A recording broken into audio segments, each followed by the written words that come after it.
we're absolutely elated you can make time. Once again, welcome to KTN Prime.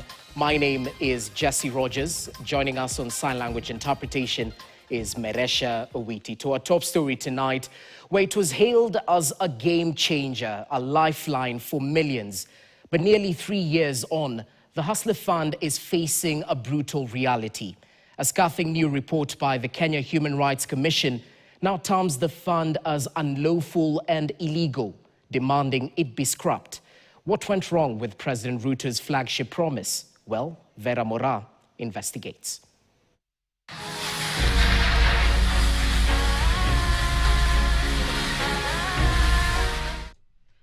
What was once hailed as a cornerstone of President William Ruto's economic agenda, the Hustler Fund is now facing criticism.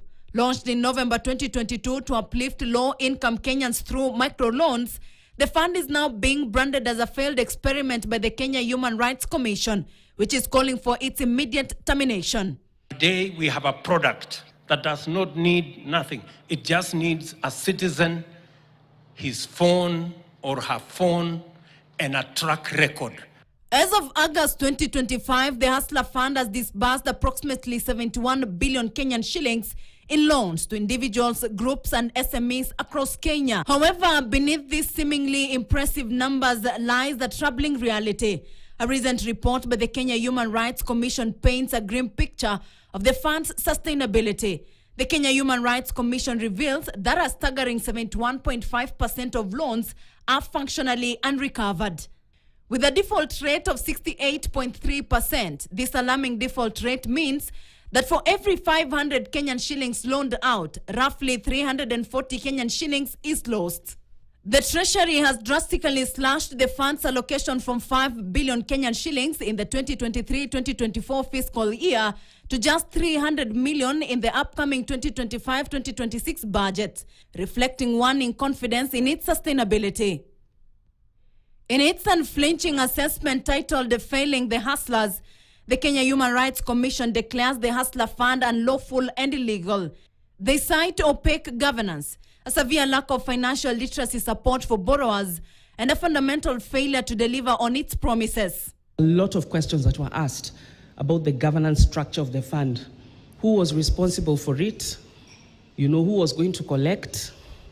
And it is no wonder that you're having this kind of concerns 3 years down the line. If you want to set up a fund, you exclude that money from the consolidated fund, not what we are having here.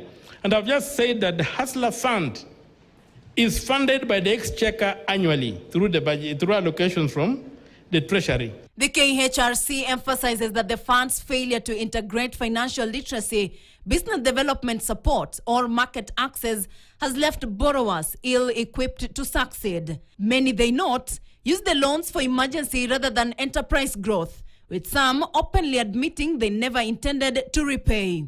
Why did we come up with Hustlers Fund when we had Uwezo Fund, Women Enterprise Fund, Youth Enterprise Fund?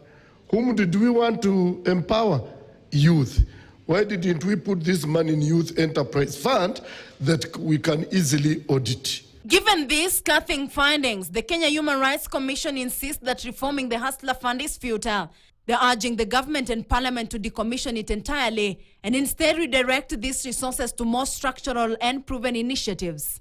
It's a sinkhole, so really sustainability of this fund is questionable. It's wanting. While responding to the claims, the State Department for Micro, Small and Medium Enterprises MSMEs Development have termed the report by KHRC as biased, unprofessional and politically motivated. They added that they were not consulted during the preparation of the report. Vera Mora, KTN. Still in related news.